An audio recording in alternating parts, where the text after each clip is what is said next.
Salut les gars, c'est Patapouf. Alors, première chose, comme vous avez sûrement remarqué, ça fait longtemps qu'il n'y a pas eu de vidéo. Longtemps. Ça va faire un mois de mémoire que la dernière vidéo est sortie, pour plusieurs raisons. Premièrement, comme je l'avais annoncé, cette année je vais ralentir le rythme des vidéos, parce qu'avec le sport, les études et puis les différents trucs, j'ai pas beaucoup de temps pour faire les RC. Pour vous dire, j'ai mon Savage XL, j'ai arrondi l'hexagone, j'ai toujours pas pu commander les roues. J'ai toujours pas pu tester le Savage court que je m'étais fait. Le Savage Crawler n'est pas terminé. Le Savage Nitro n'est pas terminé. Le projet de Savage Truggy n'est même pas encore commencé. Il y a le Sen entre temps qui est parti. Le Sen Nemesis que j'ai préparé. Vous l'avez même pas vu rouler. Parce que j'ai peut-être une vidéo qui traîne, mais c'est une vidéo très courte. Vous l'avez même pas vu rouler parce que c'est quelqu'un d'autre qui l'a acheté entre temps. Et parce que j'ai besoin d'argent et que j'ai pas le temps de te faire tout rouler. Et il y a sûrement aussi le Arma Typhon qui risque de partir s'il y en a des intéressés. Parce que j'ai pas le temps de m'occuper de tout. J'ai besoin d'un petit peu des fonds.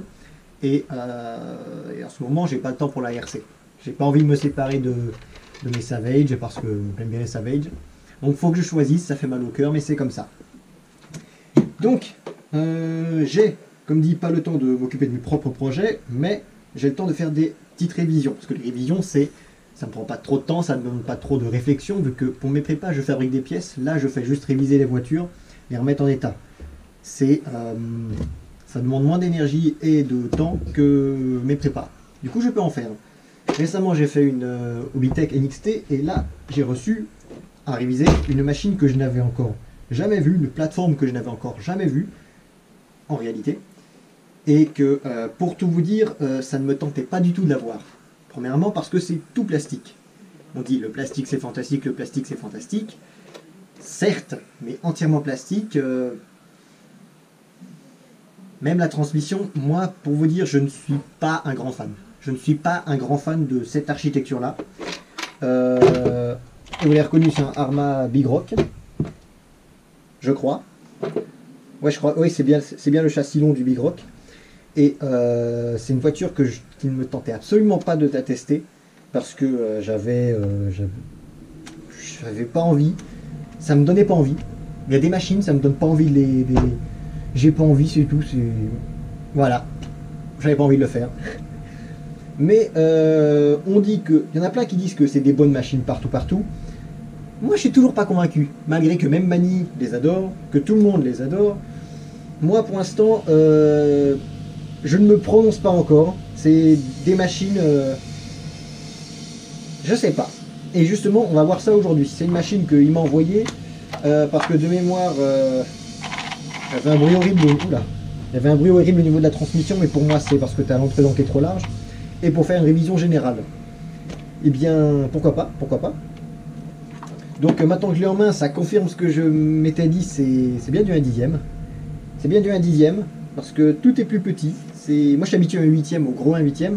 Là c'est un peu plus petit. Et pourtant c'est du Arma. Après si c'est solide. Hein. Donc, le truc est tombé. On va commencer, parce que je ne sais pas du tout comment cette machine se présente. On va commencer par l'ouvrir.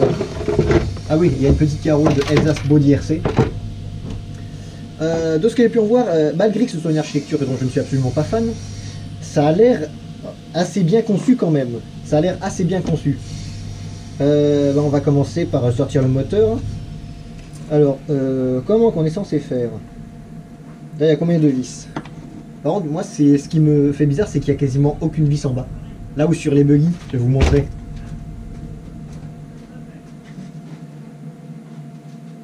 Sur les buggy, vous avez 20 millions de vis partout sous le châssis. Là, il n'y a rien du tout. T'as 3 vis. C'est... Pour l'instant, c'est bizarre.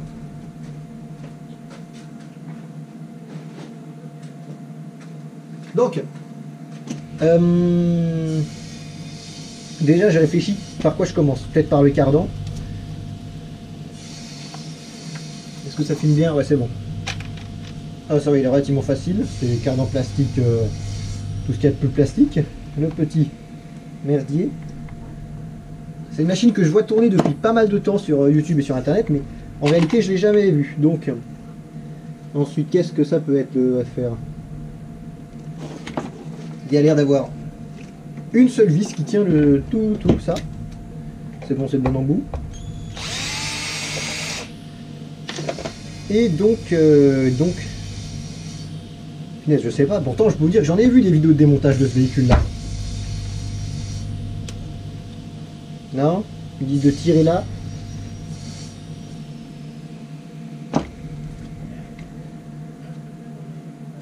Non. Je sais pas.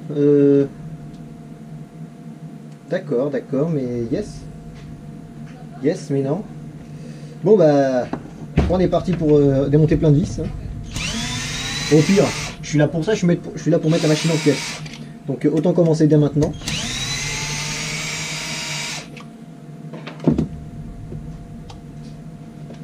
Autant commencer dès maintenant à mettre la machine en pièces.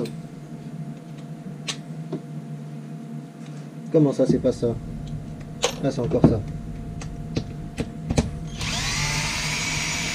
Peut-être qu'après cette vidéo, mon avis sur la machine va totalement changer parce qu'en fait, je me rendrai compte que c'est une machine super bien conçue avec plein de points forts. Mais déjà un truc qui m'avait pas plu du tout au moment où c'était sorti, c'est la transmission tout plastique. Autant ça peut tenir, autant tout plastique, moi je... Non, pas pour moi, très peu pour moi. Comment est-ce qu'on peut l'enlever?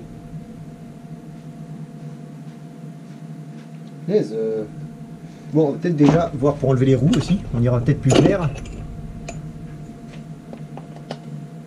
Non, déjà c'est pas du 8, c'est du 7 mm. Et en plus je suis bête, regardez-moi ce que j'ai. On va faire plus simple.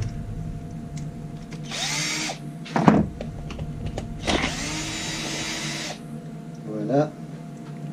Ça c'est fait. Donc c'est les aiguilles en 14 mm. Ça veut dire qu'en théorie je peux y mettre en 14 mm avec un BTR qui en plus se décolle. Dire qu'en théorie je peux y mettre les roues de mon Savage 25. Ça peut être rigolo ça. Alors on va commencer déjà. Ouais, en parlant de Savage, regardez ce que je viens de rentrer. Une épave de Savage XS. Parce que histoire de faire bien dans l'ordre, j'ai les gros, faut aussi que j'ai le petit pour les vacances. Donc on va commencer par, en plus c'est un peu le bordel sur mon établi, par rassembler aussi toutes les pièces là-dedans. Toutes les pièces qu'on démonte. Toutes les vis et tout ça et tout ça. Bon, je sens qu'il y a... En fait je suis quasiment sûr de là qu'il y a une méthode super simple pour tout démonter. Mais que moi, vu que je ne connais pas la machine, je fais super compliqué et je vais démonter entièrement l'engin. Je sens que ça va partir comme ça.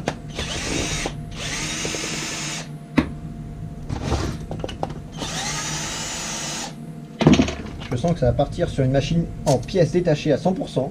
Bon, au moins, ce sera l'occasion de tout réviser. Ça sera pas mal, vous me direz, ça sera pas mal.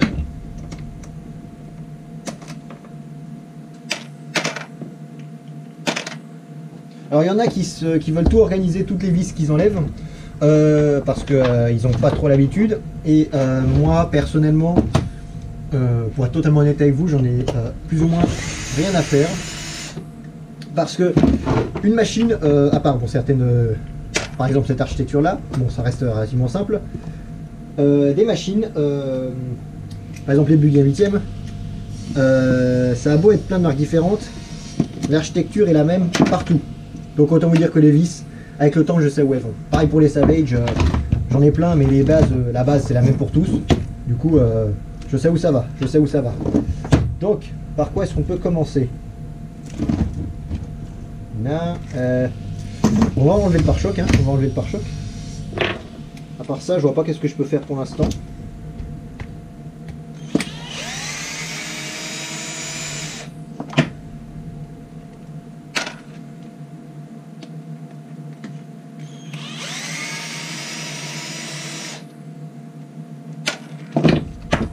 Ah bah voilà.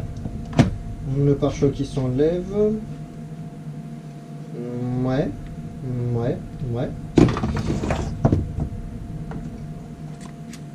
Ah, d'accord. D'accord, ça ne m'avance toujours pas sur comment enlever.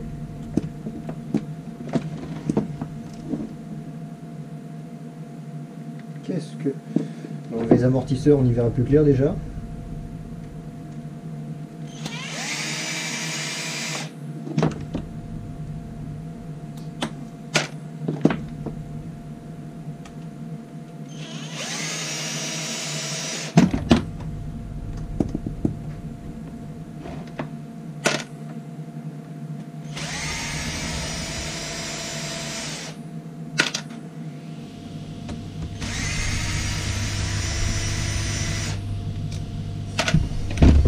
Pour moi, comme je vous l'ai dit, c'est une architecture que j'aime pas, aussi parce que quand elle est sortie, bon, je vais me le redire, ça m'avait l'air d'être une machine vraiment cheap. Vraiment. J'étais absolument pas convaincu, et pour l'instant je ne suis toujours pas. Faut que je vous le dise, je vais peut-être prendre du plaisir à travailler dessus, ça prend aucun doute, mais je suis toujours pas convaincu par cette machine-là en fait. Moi je suis pas encore convaincu, et pourtant, comment est cette merde? C'est fou ça, c'est fou ça. Je vois pas comment enlever ça.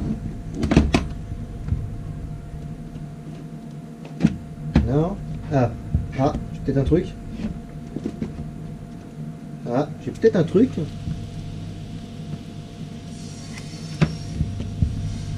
Non.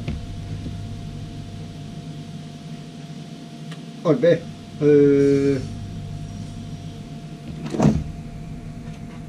Comme plus j'ai pas de notice. Comment qu'on va faire? Il y avait une histoire comme quoi il fallait tirer en arrière, mais là, je suis tout à fait interrogatif.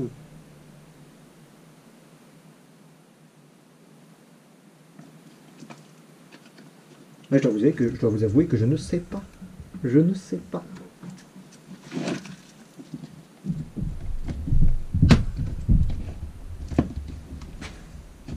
Non, je...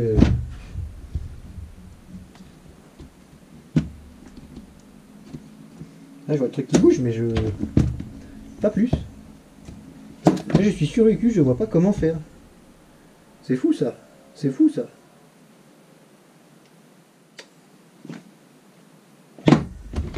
Il n'y a pas de... Je vois pas de vis en plus. Il n'y a pas de vis ici. Tout porte à croire qu'il faut le tirer vers l'arrière, mais il y a ça qui bloque. Il y a la partie rouge là qui bloque, mais là je vois vraiment pas comment faire pour sortir ça. Coucou Clarisse. Je suis en pleine vidéo là. Là franchement je dois vous avouer que je ne vois pas comment sortir ce support moteur. C'est fou ça. C'est fou ça.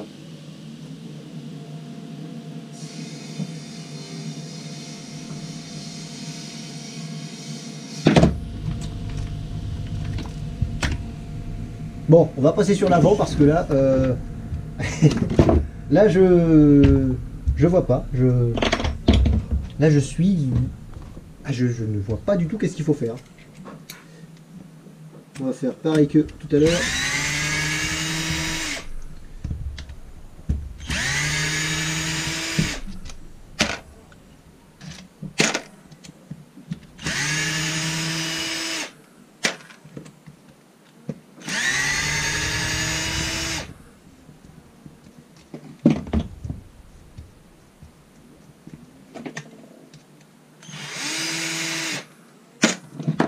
Et encore une fois, oula, le pare-choc avant par des vis qui sont tout à fait camouflées. C'est original, hein. C'est original, surtout que mon embout reste coincé dedans après.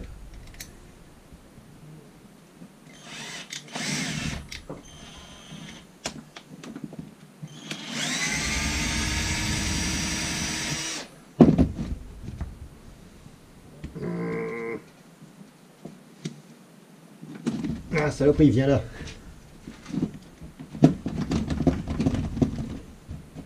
On a la vis qui est coincée. Et oh, voilà. Voilà. Bon, le pare-choc avant est déposé. C'est le même acabit que le pare-choc arrière. Vous allez me dire, c'est la même pièce. C'est... non, c'est pas la même pièce. Il y a une découpe en plus ici par rapport à l'arrière. Il est beaucoup plus fin, mais sinon le système de fixation est le même. Ça déjà. Ensuite, j'ai l'impression qu'il y a les puits de direction qui tiennent.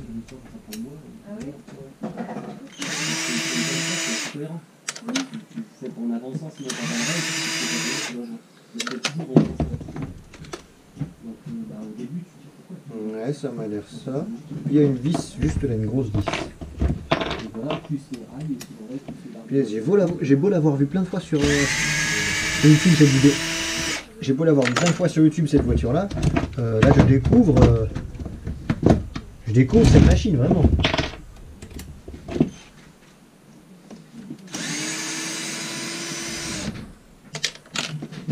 À la base je voulais accéder le diff arrière et le skipper.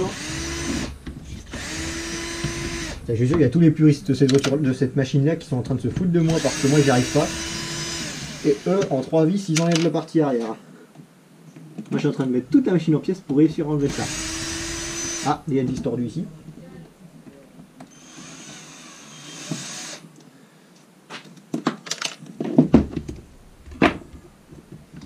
On va essayer d'enlever ça.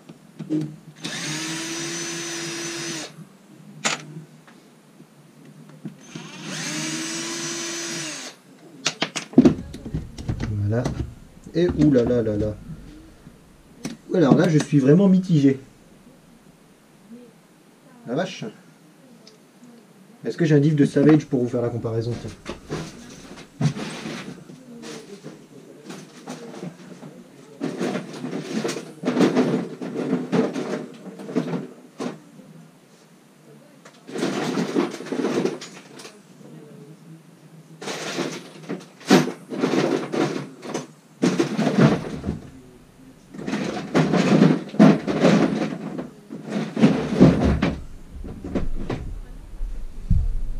Bon, j'ai quelque chose ici. Bon, attendez, je vais vous sortir ça pour vous montrer un petit peu la différence. Alors, en théorie, ça va être plus rapide vu que c'est une machine que je connais bien. Que je connais très très bien même.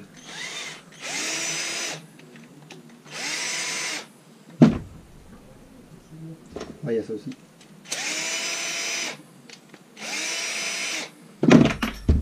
Voilà, et là, ça devrait sortir. Voilà, ça sort. Non, je crois pas que ce soit nécessaire. J'en doute, hein. Et attendez que je fasse la comparaison. Là, je suis impressionné. Je suis impressionné.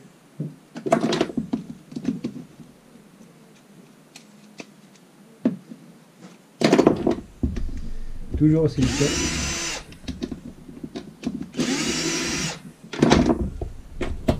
Même sur la machine sur laquelle je suis le plus à l'aise, j'y arrive pas. Ah si, c'est bon. Voilà, ça vient. Donc.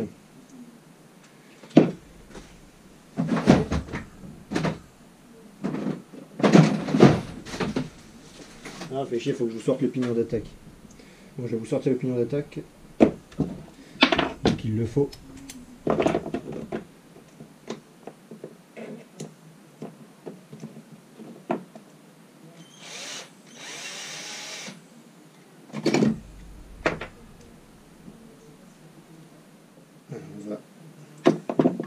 Est-ce que j'ai mon sopalin?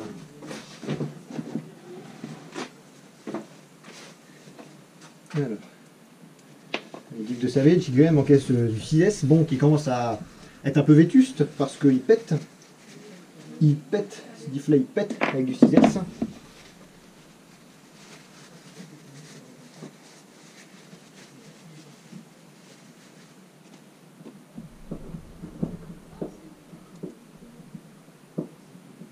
Non, ça, j'avoue que le pignon est vachement petit. C'est pas un pignon de Savage, c'est pas un pignon de Savage, ça. Attendez.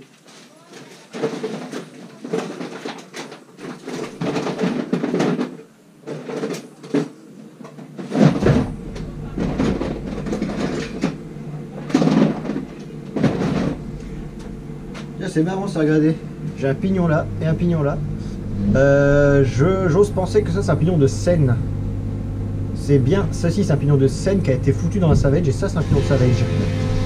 Qui est certes un peu crade, et il y a des machines qui tournent à côté de moi parce que je suis pas seul dans le garage. Donc voilà, je sais pas pourquoi il y a un pignon de Seine qui a été mis là-dedans. Je ne sais pas. Donc on a, faut faire un peu la comparaison. La vache, c'est original. Mais comment qu'on fait pour l'enlever? Je suis bête, il y a 3 vis.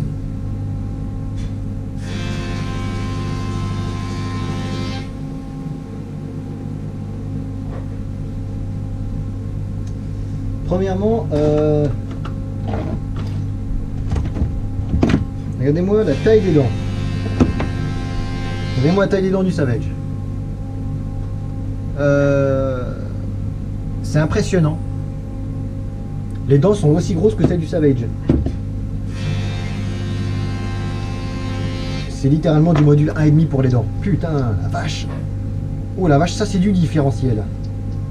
Punaise, est-ce que j'ai un différentiel à nickel pour la comparaison? Ouais.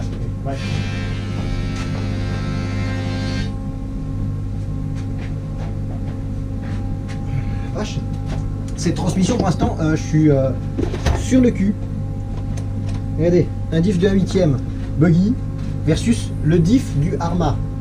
Punaise. Ça c'est pas du diff de pédale, hein. Oh la vache. Oh la vache. Donc déjà comment séparer tout ça? Apparemment il faut passer, on va poser ça sur le côté, il faut passer une vis à travers tout le cardan, enfin une calène à travers tout le cardan pour atteindre une vis. Intéressant. Le pignon c'est pareil, c'est de vache, c'est un gros bordel, c'est un gros style. C'est surtout massif comme pignonnerie.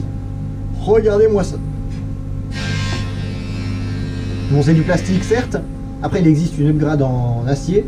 Et punaise, le diff est plus gros que celui du Savage. C'est quoi cette blague? C'est... Ah, j'ai jamais vu ça. J'avais jamais vu ça. Ah bah là, à mon avis, il commence à changer la vache. C'était du plastique la pignonnerie, mais punaise, c'est balèze. C'est balèze. Et dites-vous que ça en acier, punaise, c'est la transmission qu'il nous faut dans le Savage en fait. Après avoir la taille des roulements aussi, ils m'ont pas l'air très gros, ils m'ont vraiment pas l'air très gros. Mais punaise. Oh, je m'attendais pas à une dentition pareille. Ah là, je dois vous dire, je suis sur le cul. Je suis sur le cul. Bon, c'est pas beaucoup graissé. Enfin, je graisse un petit peu. Mais je suis impressionné. Je suis impressionné. Il n'y avait pas besoin d'enlever les puits de direction apparemment. Bon, c'est pas grave, je le fixerai après. Maintenant, retour au niveau du diff arrière. Comment je peux enlever ça? Comment je peux enlever ça?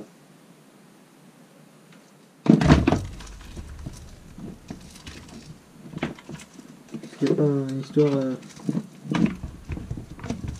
avec... Non, bon bah... Je crois que cette vidéo se termine ici. Je sais plus le nom de celui qui m'a déposé cette voiture là. Bon bah très cher qui m'a déposé cette voiture là. Eh bien je vais m'en occuper, je vais te remettre tout ça comme il faut. Je vais te faire une petite révision nettoyage avec les pièces qu'il faut changer. Je les changerai s'il le faut. Et bien, je te dis à la prochaine quand tu viendras les récupérer. Salut!